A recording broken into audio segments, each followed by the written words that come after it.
Don't let anybody make you think that God chose America as his divine messianic force to be a sort of policeman of the whole world.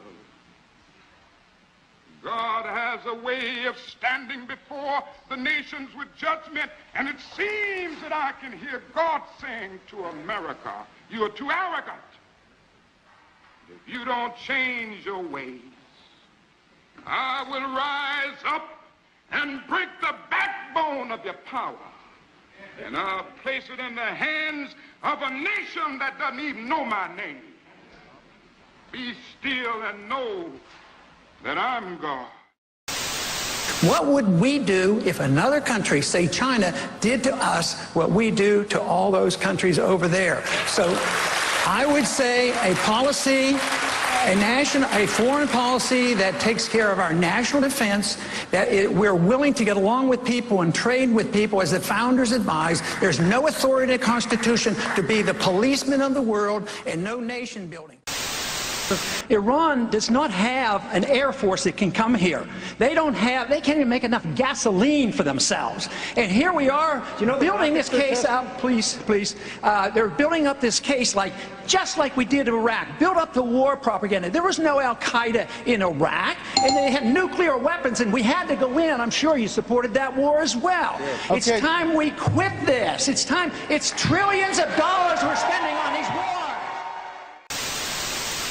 Imagine for a moment that somewhere in the middle of Texas there was a large foreign military base, say Chinese or Russian.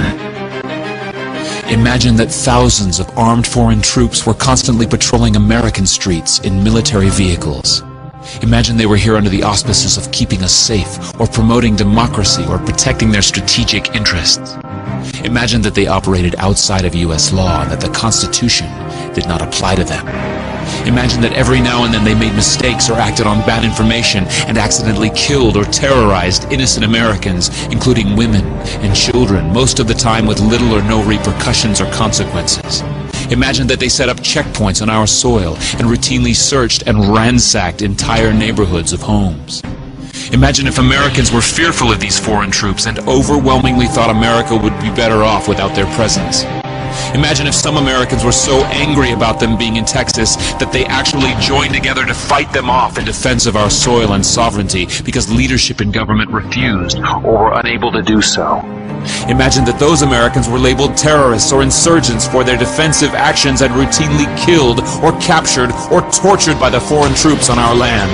Imagine that the occupiers' attitude was that if they just killed enough Americans, the resistance would stop, but instead, for every American killed, 10 more would take up arms against them, resulting in perpetual bloodshed. Imagine if most of the citizens of the foreign land also wanted these troops to return home. Imagine if they elected a leader who promised to bring them home and put an end to this horror. Imagine if that leader changed his mind once he took office. The reality is that our military presence on foreign soil is as offensive to the people that live there as armed Chinese troops would be if they were stationed in Texas. Shutting down military bases and ceasing to deal with other nations with threats and violence is not isolationism. It is the opposite. Opening ourselves up to friendship, honest trade, and diplomacy is the foreign policy of peace and prosperity. It is the only foreign policy that will not bankrupt us in the short order, as our current actions most definitely will. I share the disappointment of the American people in the foreign policy rhetoric coming from the administration. The sad thing is, our foreign policy will change eventually, as Rome's did, when all budgetary and monetary tricks to fund it are exhausted.